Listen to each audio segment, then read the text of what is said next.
Here's a question most entrepreneurs never stop to ask themselves. If I sold my business tomorrow, who would I be the day after?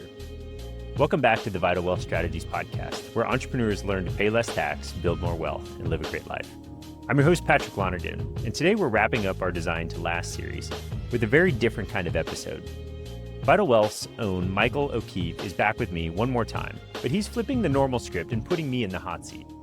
Over the last 3 episodes in this series, we covered designing your finances, your business, and your wealth to last. We'll have links to all of those in the show notes. Today, we're talking about the one asset that holds it all together, you. I'm sharing the story of a friend who sold his company for a life-changing number and broke down in tears the day it closed. The framework I use to keep my faith, my family, and my business in the right order, and the exact tools I use to take real time off without the wheels falling off my company. Stick around to the end because I'm going to tell you the one thing I'd want you to remember from this entire series, and it might change the way you think about success altogether. Before we dive in, if you want to go deeper on the strategies we talk about on this show, head over to vitalwealth.com/resources. That's our vault of tax strategy and wealth building resources we've put together especially for entrepreneurs like you. And it's all waiting for you at vitalwealth.com/resources. And if this podcast has brought you value, do me a quick favor and leave us a review. It takes 30 seconds and it helps more entrepreneurs find the show. All right, let's get into it. All right, Patrick, I'm excited about today's episode, the finale of the Design to Last series. Over the past 3 episodes, we've talked about designing your finances, your business, and your wealth to last. But today we're going somewhere different. What if the greatest thing you'll ever build isn't your business? What if it's you? I think this is going to be a very, very interesting conversation. So thanks for joining me here today, Michael. I'm looking forward to it. Yep, me as well. All right, let's just dive right into it. So I guess my first thought is about like the identity of the entrepreneur. And let's start here. Why do so many entrepreneurs answer the question, who are you, with what they do instead of who they are? That's a really good question. And I think oftentimes culturally, we're just sort of programmed when somebody asks you, it's like, hey, tell me about yourself. You start with your work, right? We start with our work because we spend a lot of time there. We generally got some education in that arena. We derive actual economic value from our work. And so, and especially as entrepreneurs, we have so much, not just economic value tied into this business that we've built, but also emotional, mental, could be spiritual value tied into this thing, that we've just invested so much into it that, I can think back to things being sideways, just like when I think about, emotional, spiritual, like, just like being like, Lord, I don't know what to do with this thing. Help me. And so I think oftentimes we answer that question, who are you? Tell me about yourself with, well, I do this for work. And instead of describing like who I am as an individual, we sort of get sidetracked by the thing that, we've invested the most time and energy in. Yeah. And I think that realization isn't something that happens all at once. I imagine this can happen gradually without someone realizing it. So what are some other signs, or how can an entrepreneur recognize that their identity has become too closely tied to the business? Yeah, I think it might sound silly, but where our mental space is, where are we devoting most of our time and energy mentally? And I would say not necessarily when we're at work, but when we're outside of work, is our brain always thinking back to the business. I had a friend of mine who sold his company. Like, it was from an outsider perspective, a pinnacle moment. Like, hey, cool, you did this thing. But after the closing happened, he's bawling. He's just, and his wife is like, honey, what's the matter? She was like thinking he was having some sort of a mental breakdown, and he just said to her, it wasn't worth it. It wasn't worth being not present for you, not present for the kids, missing out on so much of life because I had all of my attention focused on this business that I was building. Yeah. So, okay, you mentioned the business sale there. So why don't we just take the entire timeline of entrepreneurship, starting the business, going through all the ups and downs and the roller coaster of being an entrepreneur, why does, like, can you dive a little bit deeper into that? Why does selling your business feel like losing a part of Yeah. yourself, even when that exit might be financially successful? Yeah, I think we're going to cover this in some future podcasts with some guests. But one of the things that happens is, we can believe that our identity is outside of our business, but you start looking at the data. You start looking at the data of the number of business owners that regret selling their business because they really don't have their purpose dialed in. They don't have purpose outside of their work, and you start looking at that, and you start looking at that data, and it's like, okay, maybe there's something to uncover here. Maybe there's something that we're missing as individuals that we need to be mindful of, that can really help us sort of look at ourselves as a holistic creature, right? Like I've got more than just my business that's important to me. When I think about priorities and things I try to identify with, it's like my faith is at the top of the list, my wife is next, my kids, my personal health and well-being, and then the business is sort of next in that line. And so I've also found myself saying those things and then not aligning with that, which is I think a good realization that we're not always going to be on track. It's like we think about the jet flying across country. It's oftentimes course correcting, and we need to be mindful of that too. There's going to be seasons where we're fully invested in the business, and there might be seasons where we're having to be invested outside of the business because we've got life going on with family, friends, relationships that we need to be more concerned about. So. Yeah, that's good stuff. And I think this is a important distinction here. The business may be one of the most meaningful things that we're building, but it's still only one part of a much larger life and purpose. So if our business isn't our identity, but it still carries so much of our time and energy and responsibility, then what is it? Yeah. That's a good question. I think it's maybe one of those items that we get to steward, and it has a lot of responsibility tied to it. Again, I think about, we talk about this acronym REACH a lot. The most valuable things in life are made up of this acronym: relationships, experiences, advancement and growth. C is for contribution, and H is our health. And that's our physical, emotional, and spiritual health. And so when I think about stewarding all of those things, I need to have some harmony in my life. I need to be, and I think balance I don't like that term. Balance means we have like equal weights with things, where harmony says we have the right amount of things. And I might spend more time at work, but I'm also spending the right amount of time on, my faith, my time investing with my wife and our relationship, and, pouring into my kids. And so I think all of those things sort of tie back together into, like, the business is one of those things that I'm stewarding, but it's not necessarily the primary thing, or it shouldn't be the primary thing, because, I think at the end of our lives, again, I'm a data nerd. The deathbed research says nobody lies on their deathbed and says, "Man, I wish I would have spent more time at work." They wish they would have pursued the things that they generally don't regret the things they tried. They regret the things they didn't try. They regret the relationships they didn't invest more time and energy into. So I think that is maybe a summary of how the business fits into the things that we need to steward. Yeah, I'm thinking of REACH. I love the REACH acronym, and I'm thinking about that and what changes when an entrepreneur begins thinking like a steward instead of an owner. I guess specifically in those areas, if you want to dive into any of those specifically.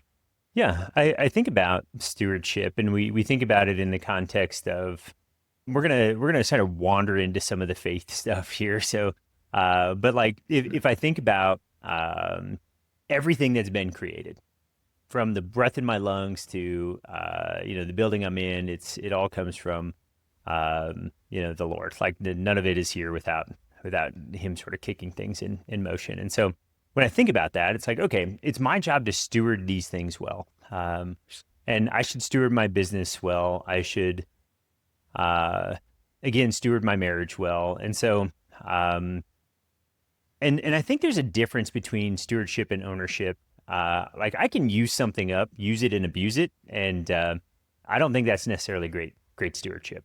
I don't think it's making the thing better, improving it over time, then is a part of stewardship. Where ownership could be, I can own a car and never change the oil, drive it until it dies, treat it as disposable, and then go get a new one. That's not stewarding that vehicle well. And so I think about the same thing with our businesses. It's like I can suck every bit of cash flow out of it. I can pay people the minimum amount of money versus maximizing profit. And I don't think that's a problem, but I would almost argue that the best way to maximize profit is steward the thing well. Take really great care of your people, optimize your resources, provide tremendous value to the marketplace. And if you're doing all that, people will enjoy engaging with your business, and it makes people better. And ultimately, at the end of the day, there might be different types of profit centers we're looking at there. Like the people we've impacted, the money that's in my bank account, the wealth we've built, and the impact we've been able to have with that. So I think that's probably the distinction between stewardship and ownership. Yeah, I think that's good. And I have an interesting thought here that I'm curious to get your perspective on, as being an entrepreneur all your life, and all entrepreneurs have to most likely deal with this conflict of sometimes business can conflict with some of these other important areas of our lives.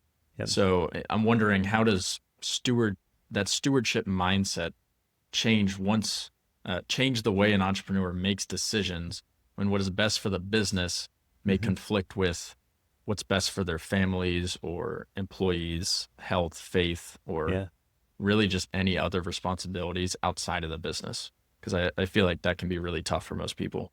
Yeah, no, that's good. And I think we're unique as human beings, right? We're not animalistic, like, we'll call it a tiger. A tiger is going to do what's in the tiger's best interest 100% of the time, where we've got a moral compass as human beings. And I think that's an interesting piece. And I think we can think about stewarding the business and going, okay, I've got to balance what's best for me and the organization. I've also got to balance what's best for the people. And I do want to say, like, I'm not trying to project that, we should be a kumbaya. Everybody here is family. I don't necessarily believe that in a business. Like, I think that can put you in a tough spot. I think my job stewarding the business is to have the best business possible. And the team that got me from, let's say when I started, I was on the high school level. Then when we won the high school championship, the same team might not be the team that I need to get me to the college championship, as we progress through those levels. And so it doesn't do anybody any good if I've got somebody on that team that is just not capable of doing the job effectively. They can't keep up with everybody else. They're getting run over by the business and the speed that it's moving. When I think about that, it's like, okay, that probably means it's time for that person to move to a different organization. And so I think good stewardship can be helping people transition to another job outside of your organization. I don't think it means that, they have to, you got to hang on to those folks forever and find a new role for them. And it might be moving them to a different role, but it might be time to move them on to a different organization. So I think about that as internal, like how we steward the team. We need to run an excellent business. But I also think about stewardship in the context of, you mentioned family. Again, there's so much data out there that says when we start working more than 40 hours a week, our productivity starts to fall off. And so it's like, okay, let's just be super productive during those 40 hours. And then let's shut work off and go be present with our family. I think about things that I try to do.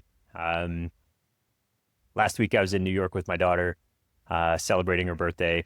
When they turn 13, I take them somewhere. When they turn 16, my wife takes them somewhere, and we just have time to connect and just pour into their interest.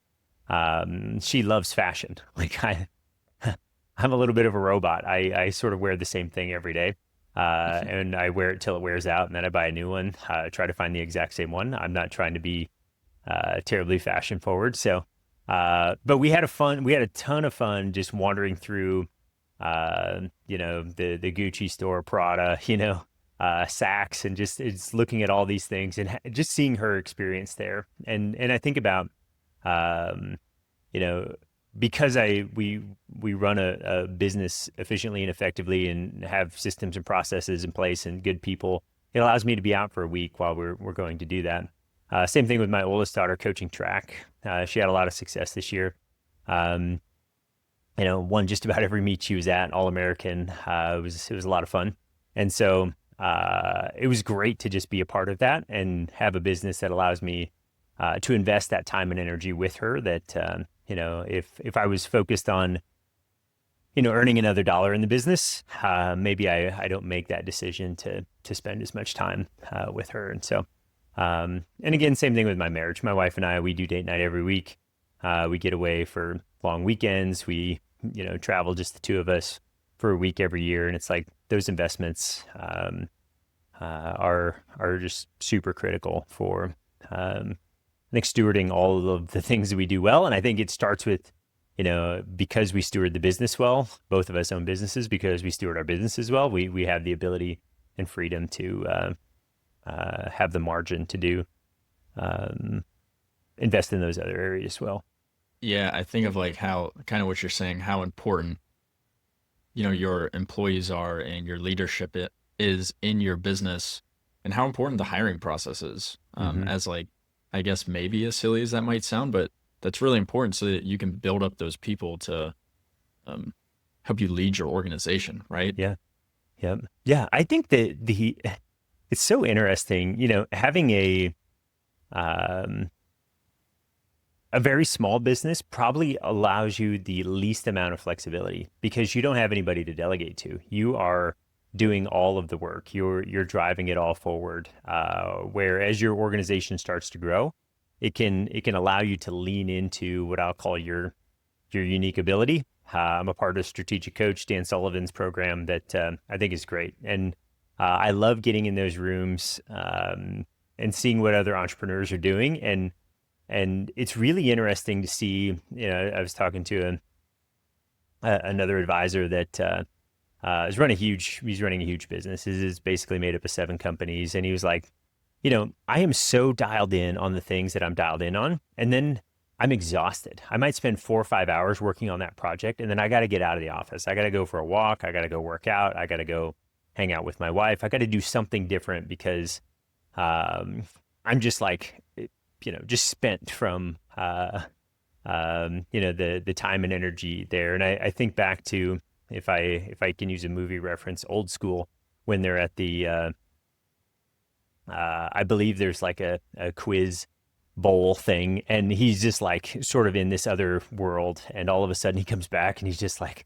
spent. And it's like, yeah, I can understand that. As an entrepreneur, it allows us to just be dialed in on the thing that we're best at, and then we can check out, and you've got a team that is also built around that the same way. They get to just do the things they're best at, and it allows you to run a bigger, more successful company than you just being sort of stuck in the middle doing all the stuff yourself.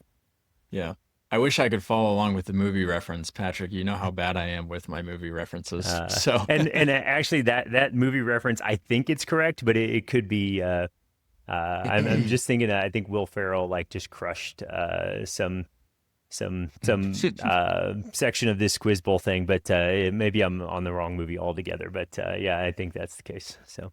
Well, if you are, I'm not able to correct you. Right, so, love it. But I think this raises the practical question of how an entrepreneur gives each of those responsibilities the attention they deserve without letting one consume everything else. Mm-hmm. And People often describe that as balance, and you mentioned that earlier, but you use the word harmony instead. Why is Yeah. that? Yeah, I think it goes back to if we think about a symphony, right? I don't have equal amounts of every instrument. I have the right amount of each instrument at the right time, and I think that's true of our lives. I'm not going to spend 8 hours a day doing Bible study. Okay, like I'm not opposed if somebody is like, please, that's fantastic. But I might spend an hour doing that. I might spend 8 hours in my business. I might spend 2 hours with my wife, a couple hours with my kids, and then get appropriate rest. And so Mhm. I think about that. It's similar to you know. Uh, use another analogy like baking a cake, right? Like I don't need equal amounts of everything. I need the right amounts so I get uh, the perfect cake that has the right amount of fluffiness, moisture, taste, all of those things that come together. And so I think harmony is the right word. Where balance seems to mean equal, and I don't think we need equal to get great outcomes. I think we just have to have the right amounts. And I think we need to be super intentional when we're there. I think it's easy to be comfortable and distracted in the world we live in. We love to be tied into our phones and sort of distracted by that. I don't think they add a whole lot of value. I think we just look at our society and we're more anxious and more depressed than we've ever been, and it's like we're also more comfortable than we've ever been. We've got more abundance than we've ever had, and it's like, well, we usually think money and happiness seem to go together, but it seems like there's something that's a little out of whack there. But so I think it goes back to that harmony thing. If we Yeah. have the right amount of each of those things. Yeah. How do you know when harmony is actually working? Like what do you expect to see in the Mhm. business and the personal life, we'll call it?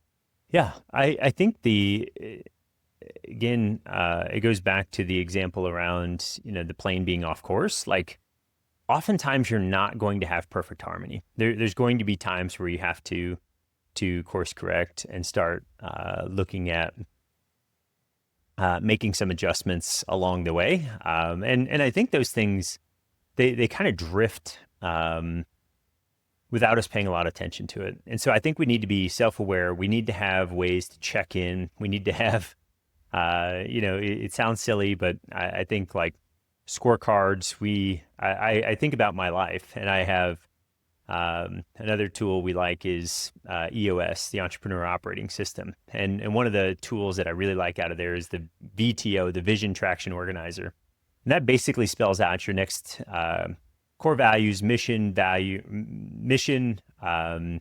vision, and then your 10-year, 3-year, and 1-year goals, and then you break those down into quarterly, and it's like I've done that for the business. I've also done it for my personal life. So I have some measures along the way to go, okay, am I on track? The things that I think are important, am I on track with those things? And people, might hear that and be like, this is ridiculous. You're creating a vision for your life. And yes, absolutely. Of course I am.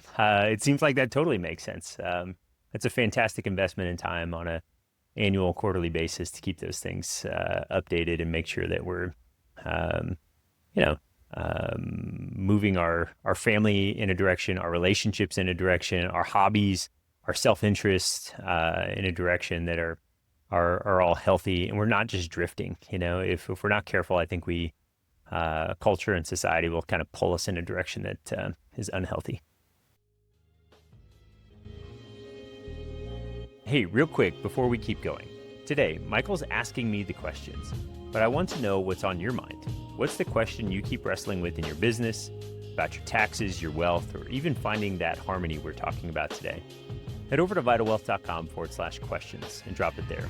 We read every single one, and your questions shape this show. They tell us what topics to dive into, which experts to bring on, to go deep on, and what you actually care about. So don't sit on it. Go to vitalwealth.com/questions and let us know what you want to hear next. It takes a minute and might just turn into a future episode. All right, back to the conversation. I'm just thinking of like practical ways to ensure that harmony is actually working in business and personal life. I think of, at least with our business, and I think many other businesses out there have weekly team meetings, right? And I think one way to ensure harmony in there is when you have other leaders in the organization leading those meetings, and you might not be as involved. Yep. And then I also think of the personal life, like getting together with your spouse and your kids and discussing goals and things like that. If you have anything to add there, I think those are really like actual practical examples. Yeah, no, I think you're absolutely right. One of the hardest things that some entrepreneurs have is they like to hang on to too much stuff. And I think once the entrepreneur can figure out, like, if I can go hire people that are smarter than me, that are better at that thing than me, like that's when you start to create something that can grow beyond yourself. Because and I found this personally, if you just hire people at your level or below, like, you're going to be the ceiling. Your business is not going to grow beyond what you are capable of, because your thinking and your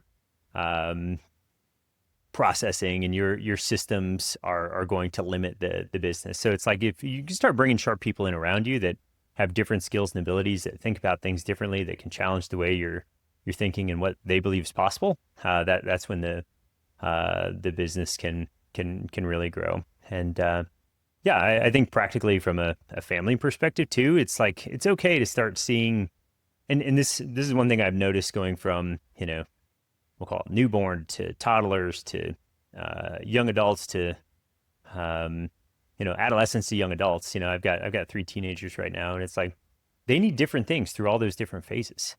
You invest differently in your kids when they're growing up, and now we're getting to the point where we're more peers. They're seeking advice from me. I'm still trying to set an example, but we're also giving them a lot of freedom to make decisions and screw things up. We're trying to create some guardrails so the screw ups aren't catastrophic. But it's like, you can just be mindful of, you can kind of feel it, right? Like, man, I haven't spent time with that kid very often lately. She seems distant. She spent a lot of time in her room, So when I start noticing those things, we start finding new opportunities to make those emotional deposits with the kids to bring those relationships back up. Same thing with our spouse.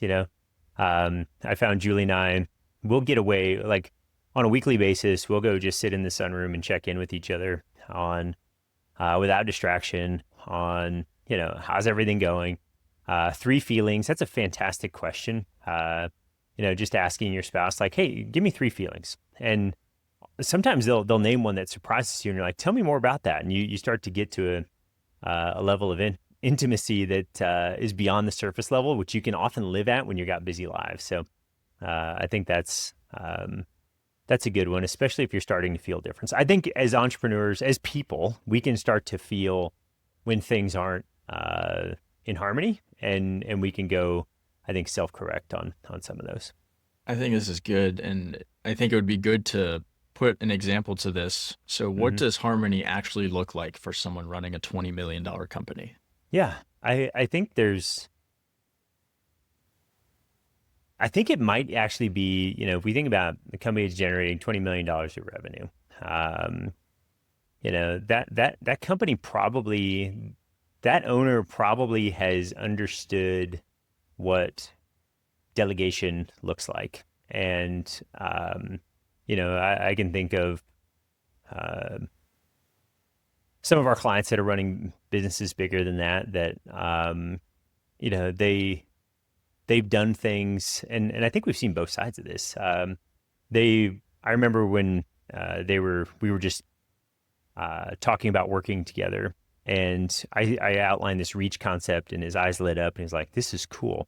And he was like, can I send you my whole life dashboard? And I'm like, absolutely. And so, like, the whole life dashboard has the components of all of those things that I was talking about in that reach framework. And so I think when somebody's focused on those things, like, success in my life does not look like $100 million exit from my business.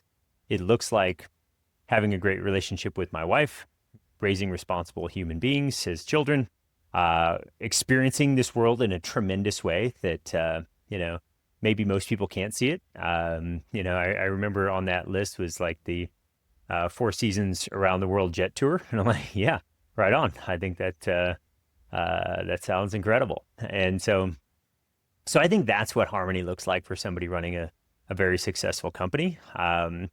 But I think there's that same company could have, and I alluded to this, in my discussion about the entrepreneur that sold his business and broke down, right? His life didn't look like that. It was the complete opposite of that. It was dialed in on the business completely.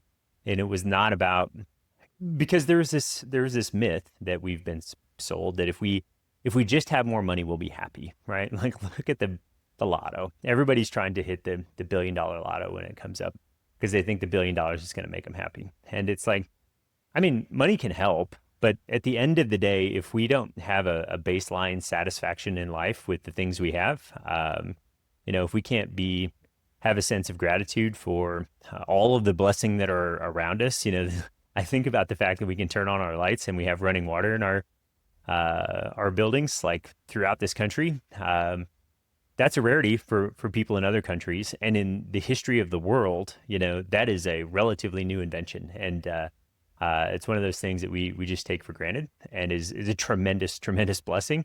And so it's like, man, we should just be grateful for all these little things. And having, another 10 pair of shoes or another house or two isn't really going to move the needle on our happiness. So, so I think that's where we get out of whack. I think when we see the entrepreneurs, if we can have somebody that it's really focused, if I can keep focused on the things that are most valuable in life, one of those can be running a successful company versus like solely being focused on, hitting that target from a financial point of view. It can be a huge difference between those two levels of focus. Yeah, I think about your friend who sold the business and broke down and just looking back at his life and just having all these regrets. I think it's not necessarily too late to turn things around and get your harmony dialed in, to say. So Yeah, I think that's really important if you have anything to add there. yeah, no, I think I do. And I'm a big fan of Strategic Coach, been in it for a number of years. And one of the things they start talking about is 150 free days a year. Okay. So if you start thinking about, the year, it's, that's about a third of the year where you're not working. And if you look at weekends alone, and this means not working, like I'm not checking my email, I'm not on my phone while I'm in the grocery store line responding to something. I am like not working. I am like totally dialed in. And the thing that causes you to do is it causes you to build a self-sustaining business where you can delegate, you can be away from the office, and things are gonna run on their own, and allows you to have, I'll say the freedom and flexibility to invest in, I'll call the most valuable things in life. The money is great, right? We would all like to have a little more money. It opens up a little more freedom to us, allows us to have bigger impact. But at the end of the day, I think again, the research says, above 6 figures of income, it makes a marginal difference in our happiness, but it's not making us significantly more happy. Yeah, as someone who's very ambitious like yourself, Pat, and pretty much all entrepreneurs out there, they're all ambitious. That's why they're doing what they're doing.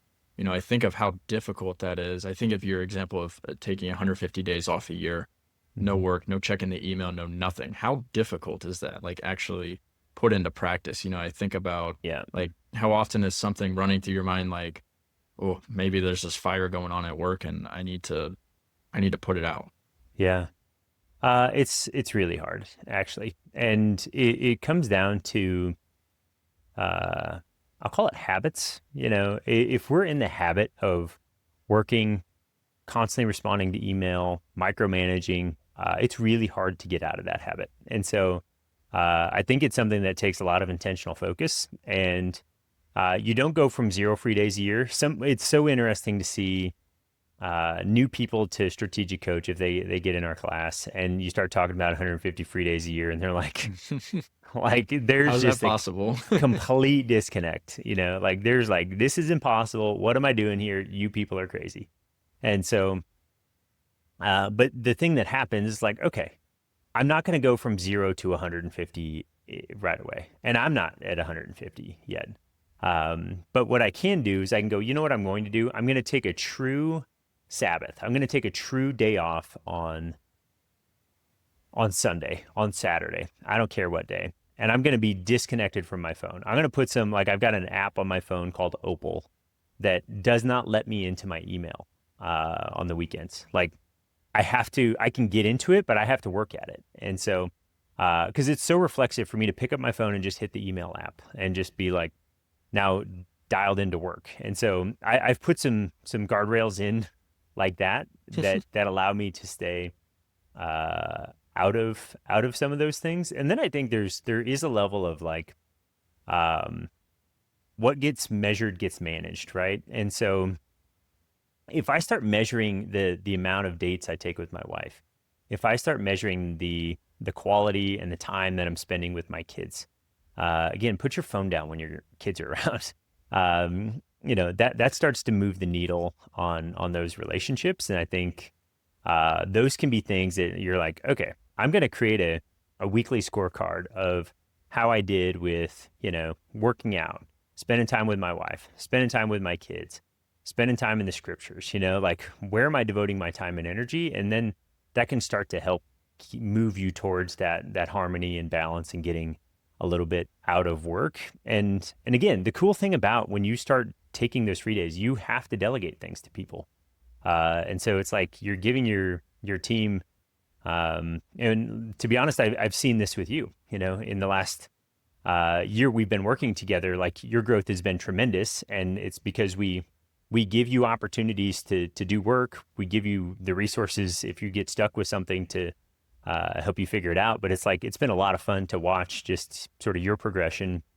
And again, all of that just allows me freedom and flexibility to go spend time with my daughter in New York. So I appreciate it. Thank you. That's good. I learned from the best, and I'm biased obviously, but we got the greatest team in the world. We do. So I think the harmony conversation is really interesting. I feel like we could talk about that piece alone for hours on hours. But when I look back over this series, the Design to Last series, we started with the financial foundation of a healthy business. Then we talked about moving from operator to architect. And in the last episode, taking the right risks at the right time. But today's conversation brings all that back to the person behind the business. Yeah. Because ultimately, it doesn't matter how durable the enterprise becomes if the entrepreneur is being depleted in the process. We think back to the example of your friend who sold his business, for example. So if listeners were to remember only one thing from this entire Design to Last series, what would you want it to be? Yeah, I think it's for the business to run well, you've got to be a healthy person. And that's a multifaceted piece, right? It's so interesting how we see our mental health and physical health and how closely tied together they are. And unfortunately, we've seen clients of ours, business owners, that they're pressing so hard that they run themselves to exhaustion. They have some sort of mental or physical illness that puts them out for a few weeks. And it's like, you can either take it on your own or your body will shut you off, and you'll be forced to take it at probably inopportune times. So when I start thinking about that, it's like, okay, we've got to get back to this stewardship. I've got to steward my body well. I've got to be well. Same thing with divorce, right? Like if I'm not invested in my spouse and we end up getting divorced, that is terrible for the business. Half of the enterprise value is probably gone, which is not good. It's not good for my net worth. It's not good for me individually. It's like, and unfortunately, those things happen very, very slowly. It's not like one critical event, leads you to being, overweight and out of shape, or getting divorced with your wife. It's a series of micro decisions day after day that leads you in a different direction.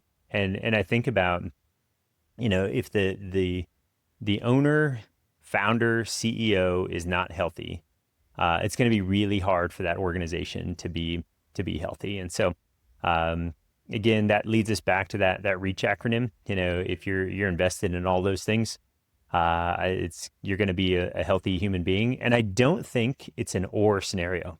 I don't think you have to have a successful business or have a successful life. I think you can do both. And we've seen it with our clients. Some of our most successful clients are doing both really, really well. They're running very, very successful businesses and running very, very successful lives, personal lives. And so when I think about that, it's like, don't believe the lie that you have to pick one or the other. You don't have to grind. Don't buy the myth that 80 hours a week, 100 hours a week in your business is the only way to success. There's ways to do it. There's leveraged activities that you can participate in that will allow your business to grow quickly and still allow you the freedom to spend time with your people that you're caring about. So, yeah.